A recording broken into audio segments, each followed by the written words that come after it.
చూసుకుంటామని చెప్పేసి ఇదే నా ఉద్యోగులకు ఇచ్చేటువంటి గౌరవం. ఈ విధంగా మాట్లాడడాన్ని ఉద్యోగస్తుల తరఫున నేను తీవ్రంగా ఖండిస్తున్నా. ఉద్యోగి తప్పు ఉంటే చర్యలు తీసుకోండి. ఇలా నోటికొచ్చినట్టు తిట్టడం అమానుషం అని చెప్పేసి కూడా నేను ఈ సందర్భంగా తెలియజేస్తున్నా. అక్కడ ఎమ్మెల్యే గారు పర్యటించినప్పుడు అక్కడ ఏదైనా పని చేయకపోతే అక్కడ ఉన్నటువంటి ఎవరు బాధ్యులు దానికి విచారణ చేయాలి. అసలు ఏంటి అక్కడ ఏమైనా ఫండ్స్, సఫిషియెంట్ ఫండ్స్ ఉన్నాయా? ఫండ్స్ ఉంటే who is the sanctioning authority? ఆ వర్క్స్ ఎవరు చూడాలి, ఎవరు సూపర్వైజ్ చేయాలి అనేది విచారించకుండానే ఒక ప్రభుత్వ ఉద్యోగి మీద మరి పళ్ళు రాలుతాయి, రాస్కేల్, మరి గాడిదలు కాస్తున్నావా అని చెప్పేసి కూడా అనడం అనే దాన్ని మాత్రం మేము తీవ్రంగా తీసుకుంటూ దాన్ని ఖండిస్తున్నాం. ఉద్యోగస్తుల తరఫున మీరేం గాడిదలు కాస్తున్నారా అని చెప్పి నేను అడుగుతున్నా ఈ సందర్భంగా ఎమ్మెల్యే గారిని. ప్రజలు మిమ్మల్ని ఎన్నుకున్నారు, వాళ్ళ బాగోగులు చూడాల్సినటువంటి బాధ్యత మీ మీద ఉంది. అక్కడ ఏదైనా సరిగ్గా పనిచేసినా పని చేయకపోయినా, అక్కడ వసతులు కల్పించకపోయినా అవి కన్సర్న్ అధికారుల దృష్టికి తీసుకెళ్లి ఏంటి, ఎందువలన పని ఆగిపోయింది, ఎందుకు ఆ పని చేయట్లేదు అని చెప్పి మీరు విచారించి ఎవరైనా పని చేయకపోతే వాళ్ళ మీద తగు చర్యలు తీసుకోవాలే. కానీ అలాగా మరి పళ్ళు రాలుతాయి, రాసుకేయాలని చెప్పేసి అనడాన్ని మాత్రం తీవ్రంగా మేము ఖండిస్తున్నాం. మరి మీరు కూడా రాసుకేయాలా అని చెప్పేసి కూడా నేను ఈ సందర్భంగా అంటున్నా.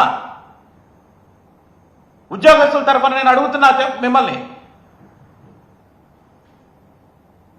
మీరు ఏదైనా ఉంటే ఎంక్వైరీ చేయండి. అక్కడ ఎందుకు చేయలేదు ఆ పని, ఎందుకు కుళాయిలు సక్రమంగా పనిచేయట్లేదు, ఎందుకు సరిగ్గా స్ట్రీట్ లైట్స్ వెలగట్లేదు, ఎందుకు డ్రైనేజీలు క్లీన్ చేయట్లేదు, ఇవన్నీ కూడా అక్కడ విచారించిన తర్వాత కన్సర్న్ అధికారులతో మీటింగ్ పెట్టుకొని మీరు చేయాలే తప్ప అప్పుడు అతని తప్పు ఉంటే శానిటరీ ఇన్స్పెక్టర్ని మీరు చర్యలు తీసుకోండి.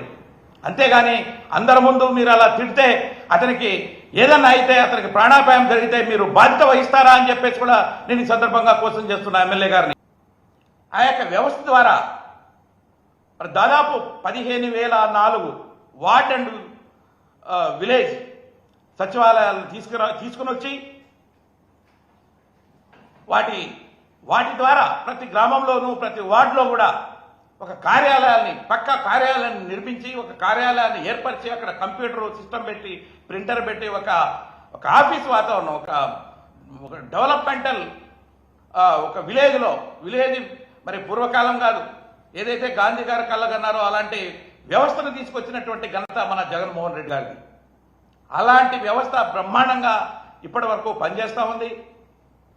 ఏ యొక్క వెల్ఫేర్ స్కీమ్ కూడా గవర్నమెంట్ తీసుకొస్తుందో దాన్ని ప్రజల వద్దకు చేరవేసేటువంటి బాధ్యత ఆ యొక్క డిపార్ట్మెంటు తీసుకొని ముందుకు సాగుతుంది. అయితే ఆ గవర్నమెంట్ ఈ వ్యవస్థను తీసుకొచ్చింది, ఈ గవర్నమెంట్ దాన్ని ఏదో విధంగా తప్పు పట్టాలి, దాన్ని ఏదో విధంగా చిన్నాభిన్నం చేయాలనేటువంటి విషయంగా కంకణం కట్టుకున్నదో ఏమో అనేటువంటి అనుమానం నాకైతే కలుగుతా ఉంది.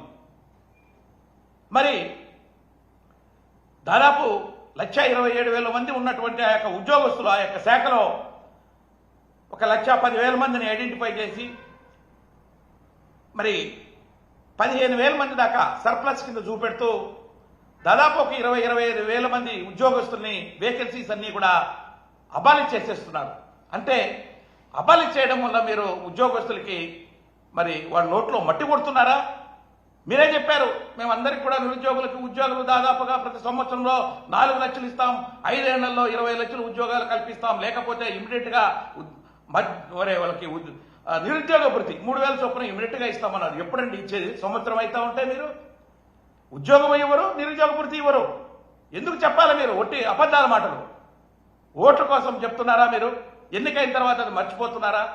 ఇదంతా కూడా నిరుద్యోగులు కానీ ఉద్యోగులు కూడా గ్రహిస్తూ ఉన్నారు అని చెప్పేసి కూడా నేను ఈ సందర్భంగా తెలియజేస్తా ఉన్నా.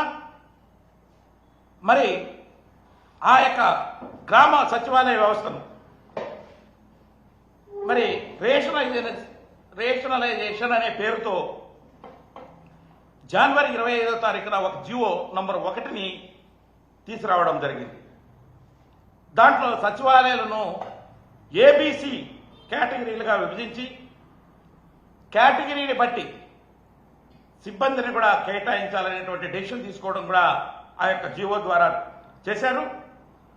2500 జనాభా లోపు ఉంటే ఆ సచివాలయాలను ఏ కేటగిరీలోకి తీసుకొస్తామన్నారు. అదేవిధంగా 2501 నుంచి 3500 వరకు జనాభా ఉండేటువంటి సచివాలయాన్ని బి కేటగిరీలోకి తీసుకొస్తామన్నారు. అదేవిధంగా 3501 నుంచి ఎక్కువ ఎంత ఉంటే అంత జనాభా ఉన్నటువంటి సచివాలయాల్ని సి కేటగిరీ కిందకి తీసుకొస్తామన్నారు అని మరి ఆ యొక్క 1 నంబర్ జీవోలో ఇవ్వడం జరిగింది. అయితే దాంట్లో ఏ కేటగిరీ అనే దాంట్లో ఒక 6 మంది ఉద్యోగస్తులు పెడతాం. అంటే వీళ్ళు ఉద్యోగస్తుల్ని తగ్గించి చిన్నాభిన్నం చేసి ఆ వ్యవస్థలో ఉన్నటువంటి వేకెన్సీస్ అన్ని కూడా అబాలిష్ చేసి రద్దు చేసి నిరుద్యోగులకి నోట్లో మట్టి కొట్టి కొంతమందిని సర్ప్లస్ కింద చూపెట్టి వాళ్ళను ఇతర శాఖలకు బదిలీ చేసి వాళ్ళని కన్ఫ్యూజన్ క్రియేట్ చేయించి వాళ్ళని ఇబ్బంది పెట్టాలి అనేటువంటి ఉద్దేశంతో ఏ కేటగిరీలో 6 మంది అంటే ఒక 2 పోస్టులని జనరల్ ఫంక్షనర్స్ కింద 4 మందినేమో టెక్నికల్ ఫంక్షనర్స్ కింద ఏ కేటగిరీలో. అదేవిధంగా బి కేటగిరీకి వచ్చేటప్పటికి 7 మందిలో 3 జనరల్ ఫంక్షనరీస్ కింద 4 టెక్నికల్ ఫంక్షనరీస్ కింద చూపెడుతూ అదేవిధంగా సి కేటగిరీలో 8 మందిలో 4 జనరల్ 4 టెక్నికల్ దీంట్లో తీసుకొస్తామని చెప్పడం జరిగింది. అదేవిధంగా యాస్పిరేషన్ ఫంక్షనరీస్లో ఉన్నటువంటి వాళ్ళలో ఒక 1 ఆఫ్ ద పర్సన్ని ఒక దాంట్లో పొజిషన్లో పెడతామని చెప్పడం జరిగింది. అయితే దీనికి సంబంధించి ప్రభుత్వం మరలా మొన్న అంటే గురువారం నాడు జీఓఎంఎస్ నంబర్ 3ని ఇవ్వడం జరిగింది. అందులో గ్రామ సచివాలయాలకు సంబంధించి మరి కేటగిరీస్ని బట్టి జనరల్ ఫంక్షనరీస్కి కేటాయించడం స్టాఫ్ని జనరల్ ఫంక్షనరీస్కి ఒక సిస్టమ్ దాన్ని general functionaries and technical functionaries అనే సిస్టంలో జనరల్ ఫంక్షనరీస్కి సంబంధించి ఏ విధంగా ఉద్యోగస్తులు ఉండాలనే దాని మీద 3వ నంబర్ జీవోని ఇవ్వడం జరిగింది. రిగార్డింగ్ టెక్నికల్ ఫంక్షనరీస్కి సంబంధించి సపరేట్ ఆర్డర్స్ త్వరలో ఇస్తామని చెప్పారు. అయితే నేను అదే చెప్తున్నాను, ఈ వ్యవస్థ సిస్టమేటిక్గా పనిచేస్తుంది. ఒక విఆర్ఓ అక్కడ పనిచేయడం మూలన ప్రతి ఒక్కరికి ఏదైనా కావాలన్నప్పుడు పలకడం, ఆ విఆర్ఓ అటెండ్ కావడం, పంచాయతీ సెక్రటరీస్ అటెండ్ కావడం, ఆ పంచాయతీ లెవెల్లో గ్రామ సచివాలయాలలో ఒక్కొక్క పంచాయతీల్లో సచివాలయాలు కొన్ని దగ్గర ఎక్కువ ఉండొచ్చు, కొన్ని సచివాలయాల్లో ఒక్కొక్క దగ్గర చిన్న పంచాయతీలు ఉన్నప్పుడు ఒకే సచివాలయం కింద కూడా పంచాయతీలు కూడా ఉండేదానికి ఆస్కారం ఉంటుంది. మరి దీనివలన ఈ వ్యవస్థే ఏదైతే పల్లెటూళ్ళల్లో ప్రతి ఒక్కరికి మా విలేజ్లో ఈ యొక్క వ్యవస్థ ఉంది, దీని ద్వారా మనం లబ్ధి పొందుతున్నాం, మనం ఏదైనా కూడా సాధించుకోగలుగుతున్నాం అనే నమ్మకాన్ని వమ్ము చేసే విధంగా ఈ యొక్క వ్యవస్థలో ఉద్యోగస్తుల్ని తగ్గించి వాళ్ళని కన్ఫ్యూజన్ క్రియేట్ చేస్తూ ఉన్నారు. దీనివలన ఈ రేషనలైజేషన్ అనే మాట వలన కొన్ని పోస్టులు రద్దు చేయబడతాయి. అదే చెప్పాను కదా, దాదాపు ఒక 25,000 దాకా గ్రామ సచివాలయాలతో పాటు అదేవిధంగా వార్డు సచివాలయాలతో పాటు అదేవిధంగా రైతు భరోసా కేంద్రాలు కూడా తీసుకొస్తున్నారు. వాటిల్లో కూడా 6,000 దాకా వేకెన్సీస్ ఉన్నాయి. ఇవన్నీ కలిపి దాదాపుగా ఒక 25,000 దాకా తీసుకొచ్చి దాంట్లో పొదుపు మేము సంపద సృష్టిస్తామంటున్నారు. చూడండి, ఈ వేకెన్సీస్ అన్ని కూడా రద్దు చేస్తే సంపద సృష్టించినట్టు అవుతుంది. నిరుద్యోగుల్ని పెంచుతున్నామనే మాట అది ఊరికే చెప్తారు, మేము ఉద్యోగాలు ఇస్తున్నాం, లక్షల ఉద్యోగాలు ఇస్తున్నామని చెప్పి ఉన్నటువంటి వేకెన్సీస్ని రద్దు చేసే ఆలోచనలో ప్రభుత్వం ఉన్నది అని చెప్పేసి కూడా నేను సందర్భంగా తెలియజేస్తున్నా. అంతేకాక జనరల్ ఫంక్షనరీస్కి చేసిన ఫిక్సేషన్ ఏదైతే జనరల్ ఫంక్షనరీస్లో ఈ యొక్క వేకెన్సీస్ ఏదైతే సిస్టమ్ చెప్పారో అది సరిగా లేదు.